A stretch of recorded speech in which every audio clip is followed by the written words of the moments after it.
Hi, welcome to the NASCAR and NBC podcast. Nate Ryan here with Jeff Burton in the NBC Sports Charlotte studios with another post-race edition of the podcast. Jeff, we're talking Dover International Speedway race on May 16th, won by Alex Bowman, but I think we'll start with the most notable part of this race, Hendrick Motorsports, the first 1-2-3-4 finish for Hendrick in its team history. Only the fourth time in Cup history that's been done, and the first in the Cup Series since Roush Fenway Racing, I know, team, you have some knowledge of. They did it in 2005 at the season finale at Homestead Miami Speedway. So just to give you a little context, Hendrick has only been a four-car team since 2004. So first 1-2-3-4 finish in essentially 17 years that they've been able to do that. But you know, what's your first reaction to that when you hear that Hendrick Motorsports, for the first time ever in, 37 years of history, has a 1-2-3-4 finish? Well, the first thing I think about is 2 years ago when we were talking about what's wrong with Hendrick, right? I mean, and we have this expectation level of Hendrick that's pretty high. We expect to see them contending for championships, winning a lot of races. To me, in the era that I raced in, Hendrick was the most dominant team out there, and that faded. You know, that faded over time, and they didn't jump right back into it. They had to work themselves back into it, and now here they are. And they also invested, you think about what they did, they invested in a lot of youth, right? So it brought a lot of young drivers, and that has cultivated into a very young team with a lot of winners on it, heading in the right direction. You know, as this is the opposite of what we were talking about 2 years ago. I think Hendrick Motorsports is repositioning themselves to be a dominant force. They won the championship last year with Chase Elliott. Now Chase Elliott's the only guy that hasn't won a race this year, and Alex Bowman's won too. I know Chase Elliott fans think, well, that's not good, but it is good. Like if the guy that won the championship for you last year is the guy that's not winning this year, and everybody else has stepped it up, that's a good thing. Now, if Chase Elliott was running 20th every weekend, that's not. But Chase Elliott's running okay. He's not been winning, not running what we expect him to do. But that's a good problem for a team to have.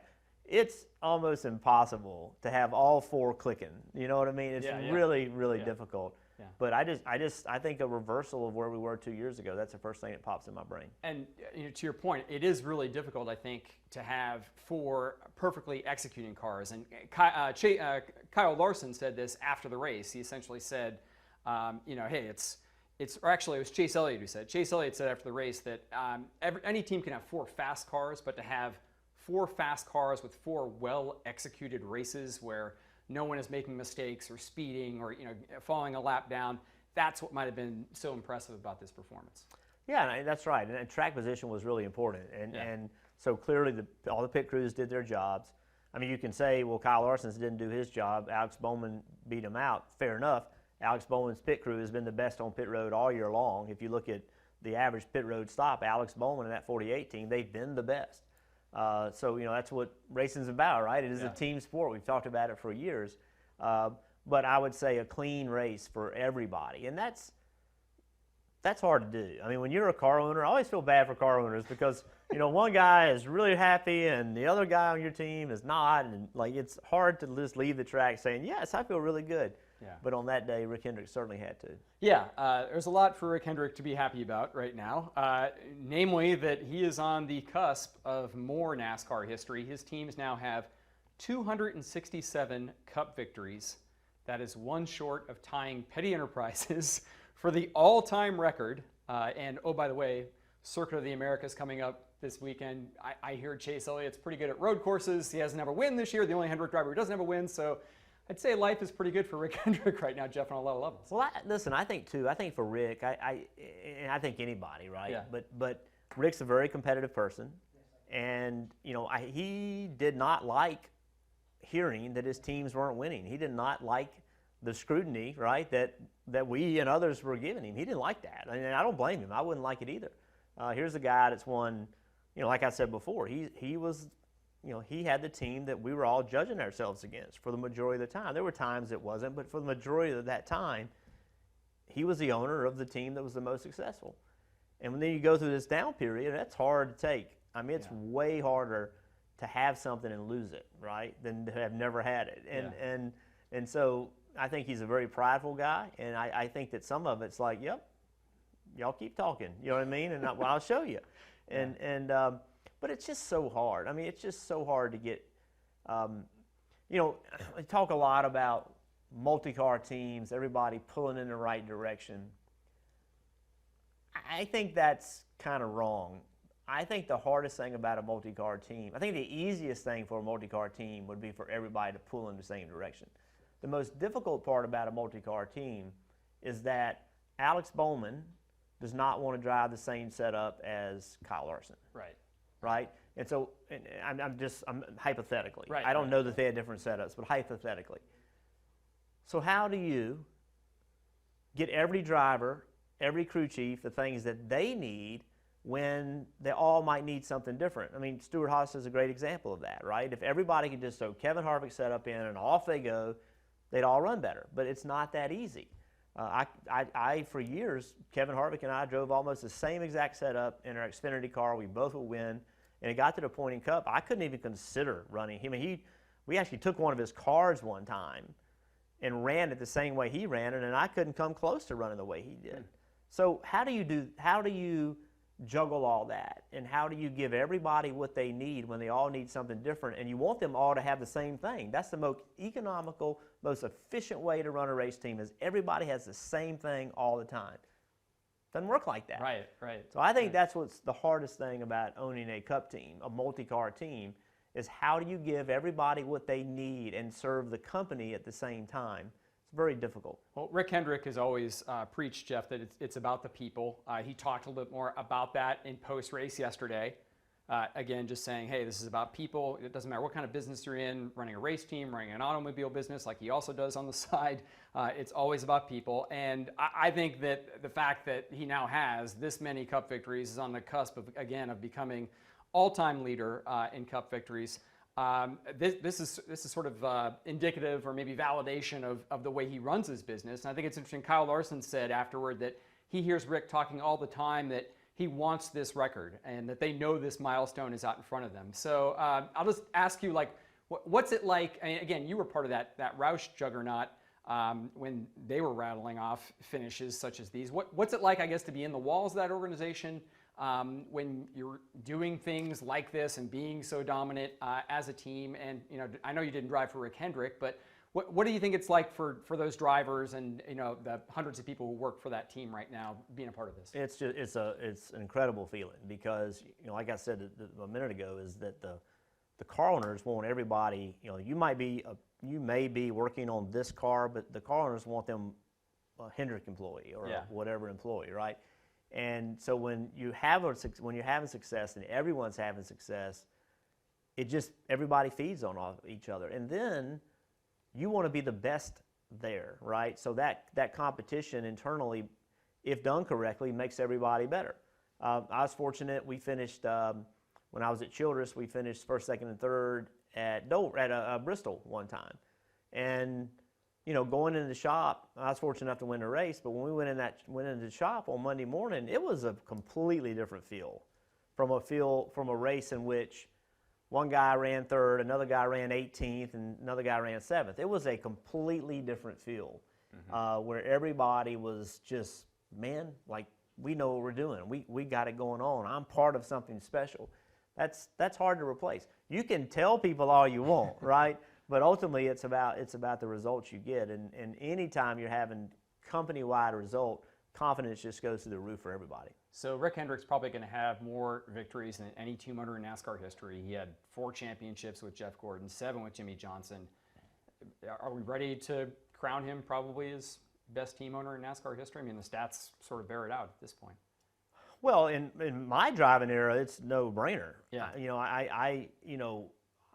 It's when you start talking about petty enterprise and all that, like, whew, we're going, but yes, I mean, I think it's a worthwhile conversation, and it's so hard to compare. If you think about petty enterprise when they were having their success, it's 2 different sports. It's 2 completely different sports. It's so difficult to compare them. So I don't, because they're so different, it's hard for me to say, yes, 100%, like that is the team of all time. But certainly you have to consider Rick Hendrick being one of the best car owners in the history of the sport. Yeah, you can't really do an apples-to-apples comparison of Hendrick to like Holman Moody because, like you said, completely different eras. But future, again, we're 37 years into Hendrick Motorsports, and the future still looks extremely bright. You mentioned it. Chase Elliott's the only guy who doesn't have a victory, and all these other, he's the defending series champion, and now Larson wins, and William Byron in his early 20s, he's winning. Alex Bowman gets his second victory, and Rick Hendrick is saying after the race last night that they're talking about a multi-year extension. So all four of these guys, it seems like we're going to learn very soon, or be with this team beyond 2021.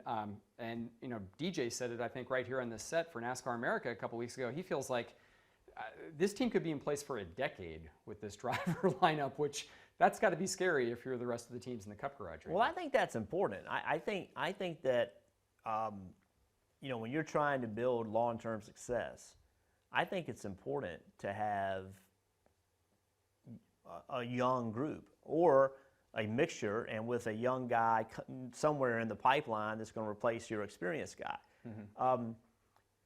If you look at if you know, Joe Gibbs had it for a while. You know, they had a very young lineup, and they were all very good. I think the key to it, though, if you're going to bring young people in, you have to understand that they're going to take some time to develop.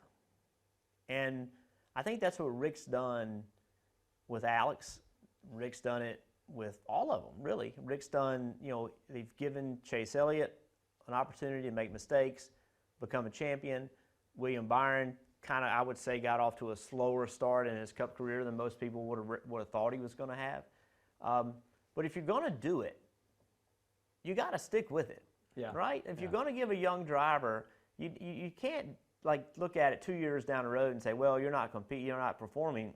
No kidding, right? Yeah. So, you know, and I think his patience has been really important, and just convincing his sponsors, look, we have a plan, and let's see this plan through. And now he's coming out of the other end of it, right? Coming out of the other end of it with somebody, a group of people that could be working together for 10 years. And I think that's important too, because if the drivers know each other and they push each other and they get along, and even if they don't have to be best friends, but they have respect for each other, they build off of each other too. So you have a decision to make as a car owner, right? And sometimes those decisions get very, very difficult. Yeah. Like, what do you do if you're Joe Gibbs?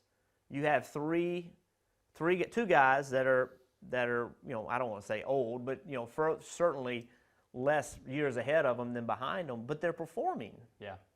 Like, you can't say, well, you know, you're young, you're old, and you're you know, if you weren't performing, then you could, you know, make a change. But you don't take Martin Truex Jr. out. You don't take Denny Hamlin out because of an age they are. 40. Yeah, they both just turned 40, but they might be driving better than they ever have. Correct. Yeah. But at some point it'll flip, right? At some point it'll flip, and it always does for all of us. I don't know why, what, when. I don't understand it. I don't know why, but it does. It flips for all of us, and those are difficult decisions. I think that race fans need to understand that, you know, owning a race team, although it's not as public in regard to trades and who you hire as it is in other sports, it's no different than other sports, in that you have to have the right group of people together at the right stages in their career with a plan that makes sense, right? If you're an NFL team and you draft a quarterback, you draft a rookie quarterback and you say, I'm going to start him year one, he's not going to play the way he's going to play 10 years from now. Like, you can't expect him to do. So you have to build things around him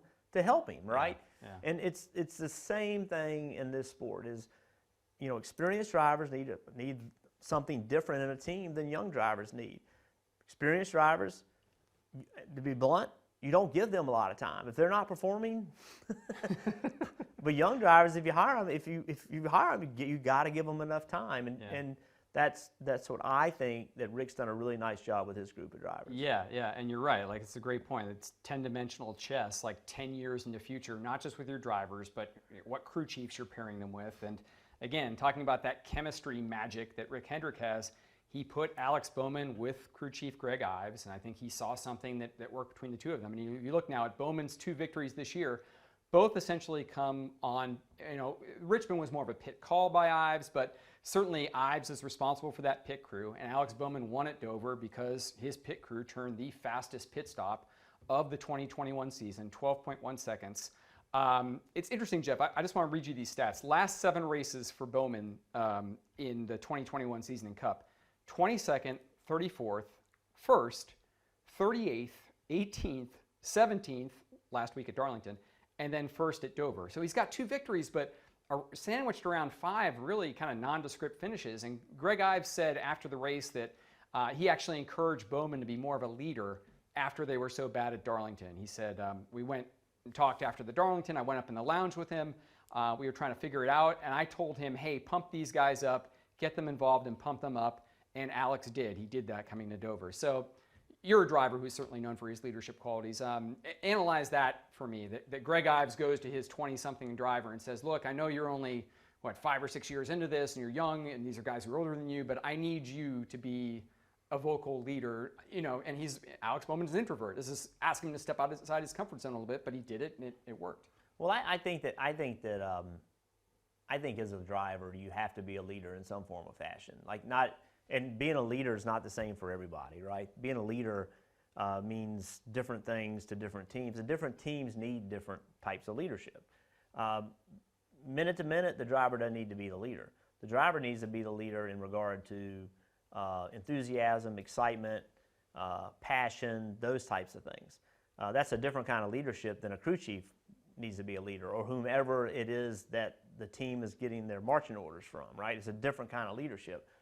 I agree with you. I think I would view Alex Bowman as an introvert. I don't view him as that guy that's going to be out there, let's go, come on. Right. I just don't think that's him.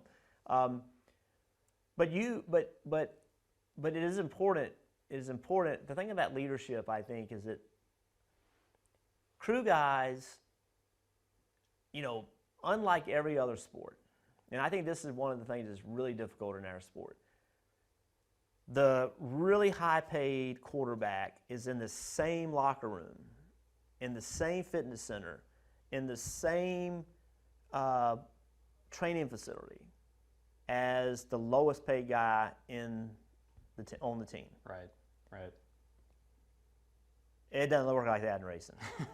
Right. Like there is a true divide, right? Because they have multiple different jobs. The driver's job is so different. So in many cases, you don't train with your guys. You know what I mean? It's a whole nother game. And a divide that's been widened in the COVID era, where these guys don't get to spend hardly any time with them at the track. Right. Yeah. So what I believe that what the team guys need to know is that you're one of them, right? And that there's always been this kind of wall, just because you live 2 completely different lives.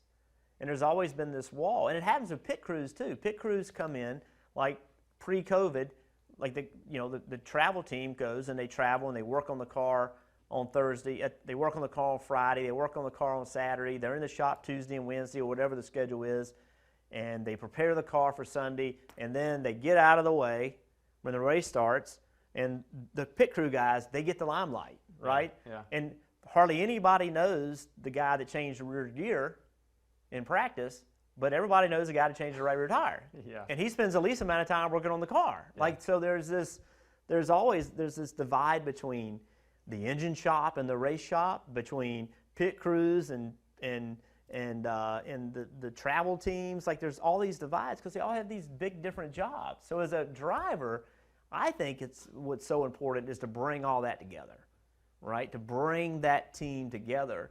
We are us. We are a team, right? And I think that's just a huge part. And you as a driver, when you screw up, and you're going to screw up, what you're wanting is your guys to have your back, right? And you need to have theirs when they mess up, because they're going to mess up. And then you all take ownership in it. And the most beautiful thing in the world is when you all take ownership in something and it works. Yeah. And you're standing in victory lane, right? And the week before you were horrible. You ran bad, you had bad pit stops, you drove bad, you had bad strategy. We all were terrible. and then today we all put it together. That's a great thing. That's a great thing and a great thing to build on. But you don't get there without picking everybody up in those down times, and a driver can be a big part of that. And because he's separated from the team more than a crew chief, it's a better voice. If you know, a lot of football coaches lose their job just because they've said the same thing over and over and over and over, and people get tired of hearing it. They don't hear the driver as much as you hear the crew chief. Well, you're someone who I certainly would have expected to have heard if I was on your team as a team member. I certainly wouldn't put you in the introvert class, but you've worked with many crew chiefs over your career. You worked with, Paul Andrews, Frankie Stoddard, Scott Miller. Did you ever have a conversation like that, like what Ives had with Bowman, where, hey, we need to figure out how to get these guys motivated, or was it just something you always just sort of understood to do? I liked working on cars, and I liked, I enjoyed that part when it was appropriate, right? And it became not appropriate. It was no longer the right thing to do, but so I always connected. I felt like I connected with the pit guys because I could have just as easily been one of them. Yeah. Right? And I got lucky enough to drive, but there was a time in my career where I would have just been really happy building race cars for a living. And so I always had, really appreciate the work that they did. I think the biggest moment for me in trying to be a leader, and it ultimately didn't work out, but, we had a big lead in the championship point. We were in really good shape. Scott was a crew chief, and we went to Martinsville and broke a motor. And, we pull in the garage area there at Martinsville, and the media's everywhere, and I said, give me a minute. And I got everybody on the team, we win the hauler, shut the doors. And look, this didn't work out the way we wanted to, but it's in our hands. We can still win this championship. And I think we left that track not believing we were beaten. We left that track 100% believing that we could overcome it. We ended up not overcoming it. We had we actually blew a tire the next week at Texas, ended it for us. But we had a bad day. But I think we all left that track knowing it had gotten much more difficult with only a few races left, but believing we could. And I believe we could. Mm-hmm. And I just wanted to make sure everybody else believed we could. And I felt like we did. I felt like we walked out of that hauler and loaded that car up on that hauler to go home, but everybody was upbeat as we could be. That's a great story. And I think that's certainly relatable to nowadays. One thing that might not quite be as relatable, Jeff, that I want to get your take on is, again, like the pit stops here. Pit stops have always been important in NASCAR and certainly were during your time, but I found this really interesting. Alex Bowman was saying after the race that Greg Ives really gets on his case about rolling times, which is in and out of the pits. And yes, Alex Bowman won this race because he had a faster pit stop than Kyle Larson, but what might have gotten overlooked is he was faster rolling time than Kyle Larson. And Alex Bowman said that Greg yells at me whenever I don't maximize my lights and my segments. At Hendrick Motorsports, we really like charts. In our meetings, we talk about charts. There's lots of charts. So for you as a driver, I know that there was no EFI for the majority of your career. You weren't looking at data all the time. You're inundated with all of this, here's where you're getting beat. What do you think it's like for drivers nowadays? I mean, obviously, Bowman used it to his advantage and figured out how to get better in the pits, but on one hand, I sort of I think, wow, this is great. They have all this data. On the other hand, I sort of feel sorry for these guys that, they get criticized on every facet of their game now in a way maybe they didn't when you were driving. Well, part of me is jealous. Yeah. Part of me is like, you would have thrived on it. We did a lot of guessing. Well, I don't know. I don't know that I would have thrived on it. I was a little more hard-headed than I probably needed to be. Because we didn't have that technology, and I kind of knew that when people were trying to give me information, it was halfway information. You know what I mean? It was somebody with a stopwatch, is that really accurate? And just the way my brain works, analyzing something with poor data give a bad result. But in today's world, the data is indisputable, right? So if a driver today, in my opinion, if he's not willing to sit down and look at every single thing that he can be better at, then he doesn't need to be in this series. He doesn't need to be in this sport, because that's what it's turned into. Yeah. You have to have the ability and the people around you to analyze data and then apply it, and not take it like I probably wouldn't have been as good because I didn't like that information, that negative information. Like I wanted positive reinforcement, and it's hard not to take it personally, I guess. But again, I would have had to adjust to today's world.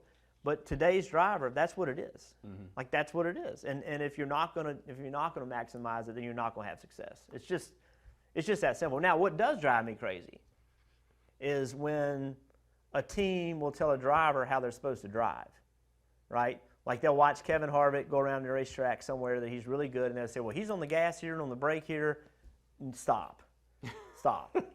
Like that's so hard to do. Yeah. And like every driver has a driving style. Like how do we maximize that driving style, right? Because if it was as easy as just saying, okay, copy Denny Hamlin's driving style at somewhere at Martinsville, then everybody would run the same as Denny Hamlin. It's not that easy because the driver, it's in the video game. The reference aren't just your eyes. It's what you feel, right? And I can't feel what Kevin Harvick feels. I can't feel what Denny Hamlin feels. So I think it's a mistake for a team to say, here's where he's on the gas, here's where he's off the gas. I think it's appropriate to say, here's where his speeds are, right? This is where he's faster in these sections of the racetrack than you are. How can you figure out how to go fast in those sections of the racetrack? Because if you watch Denny Hamlin's SMT on a day where he's winning and you watch Martin Truex SMT on a day where he's running second, you're like, they're so different and they're running the same speed, right? So I do think that's a mistake to try to tell someone how to drive. You need to tell them where they need to be better and you can give them that information, but the driver needs to sort that out because there's a lot of ways to win a race. There's a lot of ways to drive a race car, and that's a very, very difficult thing. And I knew that was coming, with all the data. Yeah. Like, we used to have data at tests, right? We'd have data at tests, and we'd sit down and we'd look. And, I was fortunate to be teammates with some great race car drivers. And, we'd go to a test somewhere, and I'd be really fast, they'd be really fast, and how we were doing it was different. Matt Kenseth was way different than the way Mark Martin drove a race car. They both won races. They both competed at a high level, both Hall of Famers. It would have been a mistake to teach Mark Martin to try to drive like Matt Kenseth. Yeah, a lot of different ways to skin a cat or to make a car go fast. And I think if Hendrick is looking at the SMT data for Kyle Larson, they're not going to be necessarily critical of what he did, even though he led the most laps, didn't win. After the race, he said, he had no regrets about the way he handled those last couple of restarts. He chose the outside lane behind Bowman after he lost the lead in the pits. He said, honestly, I don't know if there's anything I could have done differently to win the race after we came out second on pit road. I chose the top, and that was what I thought was the best way. But I want to get your reaction, Jeff, to this is now, and this stunned me. We discussed this on NASCAR America here last week. At that time, Kyle Larson had 24 second-place finishes. Now he's got 25 career second-place finishes, 7 wins. That's crazy, 25. I mean, 25 runner-up finishes. And, clearly this one wasn't as upsetting to him as it was at Atlanta when he let that one get away to Blaney earlier this year. But still, how does a driver get past that on some level? Well, listen, I agree with him. I think he did everything right. Yeah. I think that, when I watched that race, and I think picking the outside lane, that actually, it's so hard at Dover to leave on the inside and try to be even with the guy or even ahead. You almost got to be ahead of the guy getting into turn one if you're going to beat him off too. You're most likely going to lose the spot rather than gain it.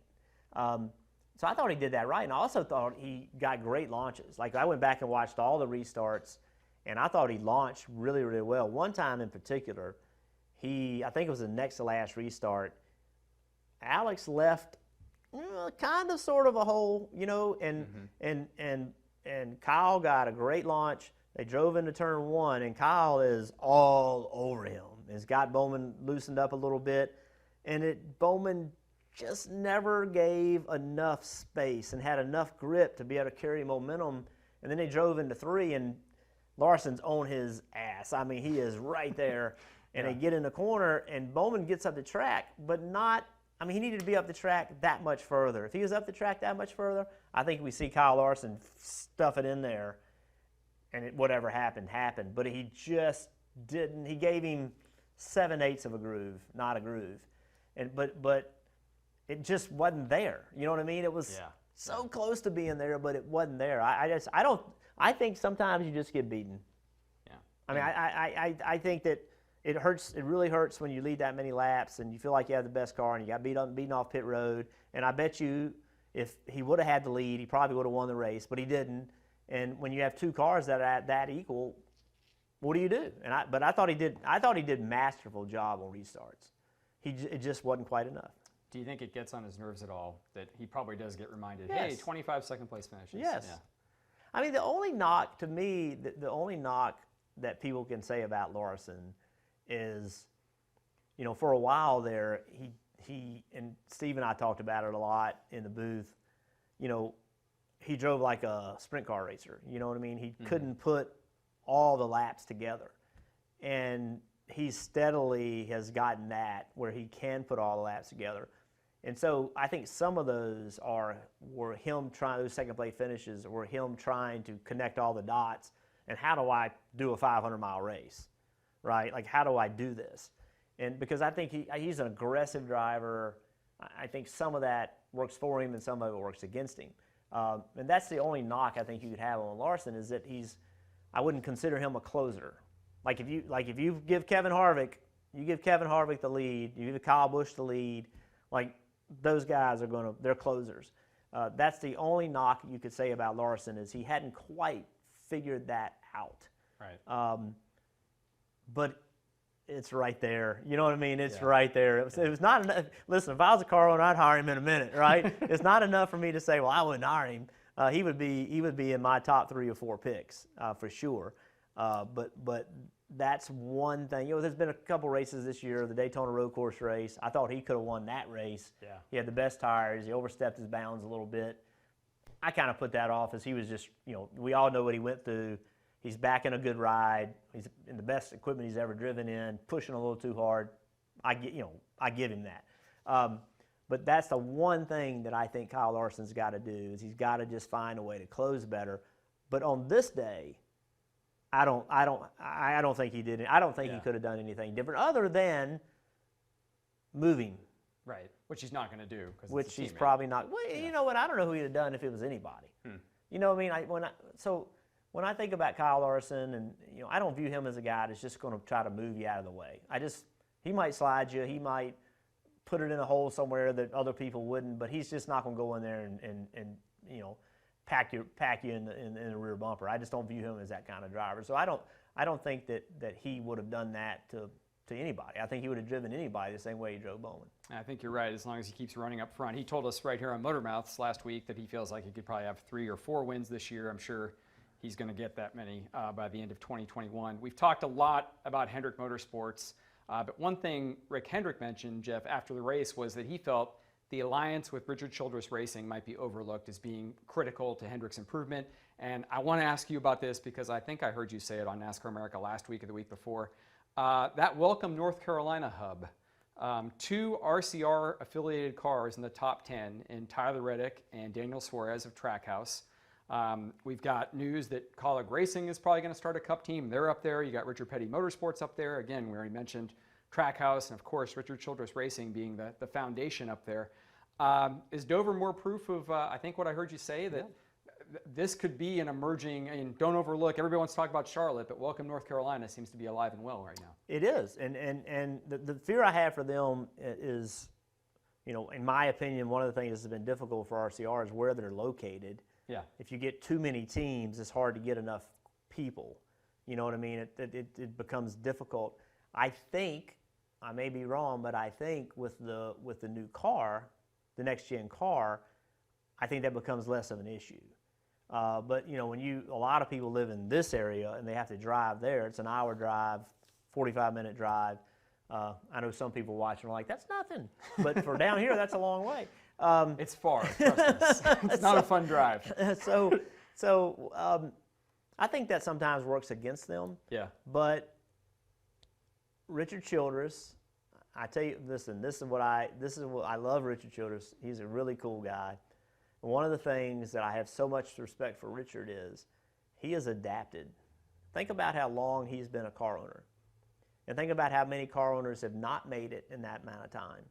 Richard has adapted in almost every situation. I'm not saying he's always had the winning cars. I'm not saying he's always been the championship team, but he's always been able to look a little further ahead than most owners and stay ahead of the curve a little bit, and that's what he's done with this. I mean, one point, he's down to 2 Cup teams. He had 4. He's down to 2.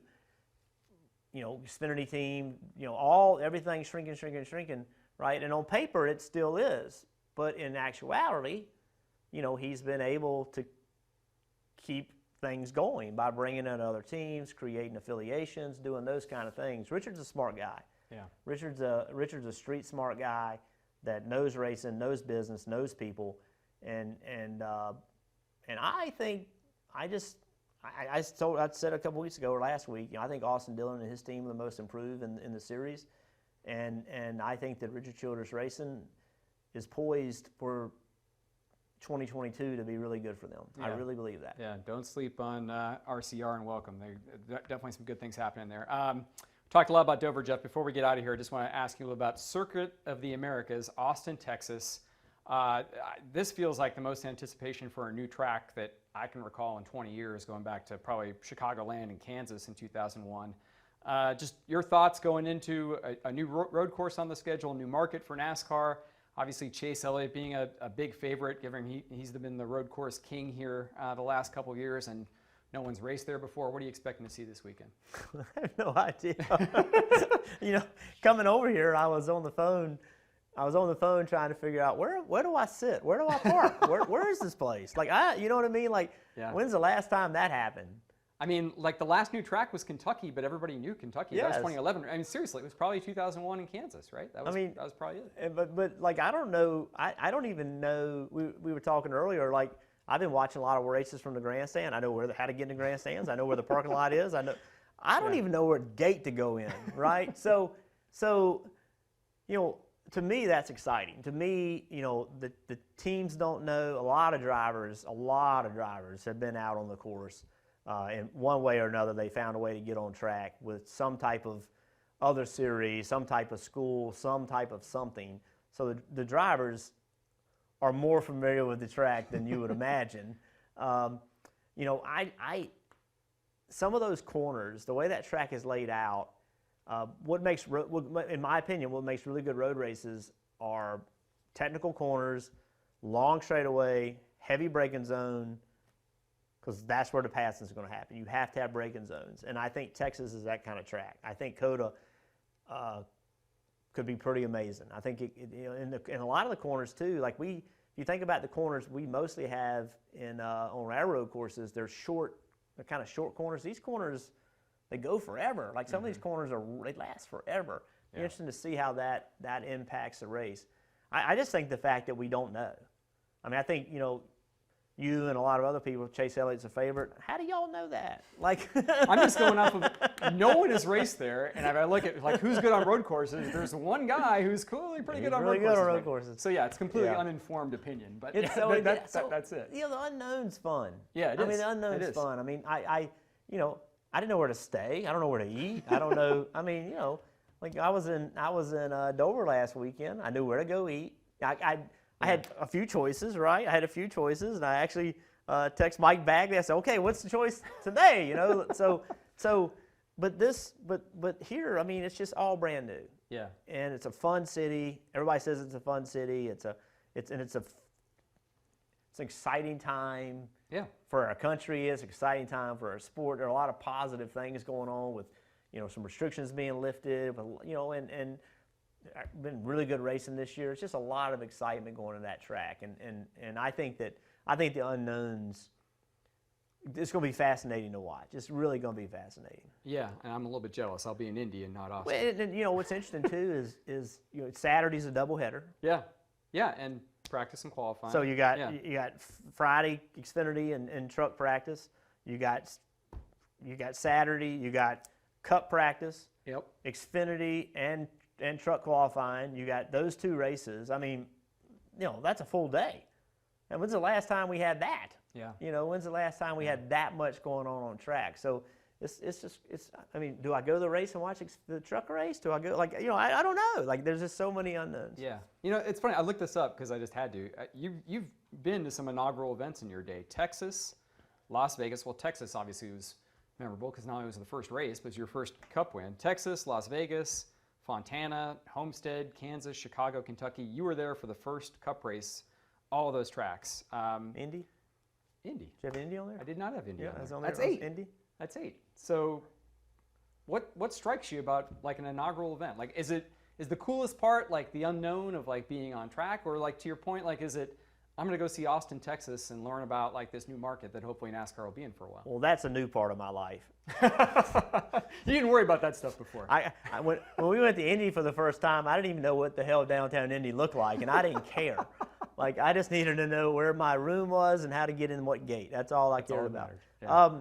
And that was before they tore the hotel down. I got to stay in the hotel, they're right on track. So there's an excitement. There's an enthusiasm, there's from everybody. Yeah.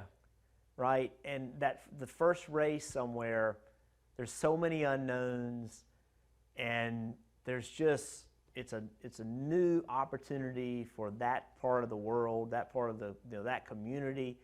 There's an excitement from the fans, an unknown from the. I mean, it's just a different feel. It really is a different feel, and every single time. I know Texas had some launching issues with parking and all those things, but every single time was really positive energy, like a very, very positive energy, coming from the fans, coming from the media, coming from everybody. Sponsors love new opportunities, right? Mm-hmm. I mean, Austin's an emerging market, great for our sponsors. So it's a really positive energy. And that's the best way I know how to describe it, and an opportunity. So anytime you go somewhere for the first time, right, there's one chance to win the first race. Yeah, that's right. Remember when we were going to North Wilkesboro? This is the last race in North Wilkesboro. Yeah. You wanted to win that race really badly because that was the last time. And those are key moments in a person's career where you can say, I was the first guy to do that. Certainly a key moment in your career, April of '97 at Texas Motor Speedway. Very big moment. Very big moment for NASCAR. We're looking forward to COTA. Thanks for being here, man. Thanks, man. It's fun. Hi, I'm Kyle Petty. Thanks for watching. Make sure to hit subscribe for the latest NASCAR news and highlights. And don't miss NASCAR American Motor Mouse every Monday and Wednesday at 6 p.m. on Peacock. Go to peacocktv.com or download the app from the App Store or Google Play.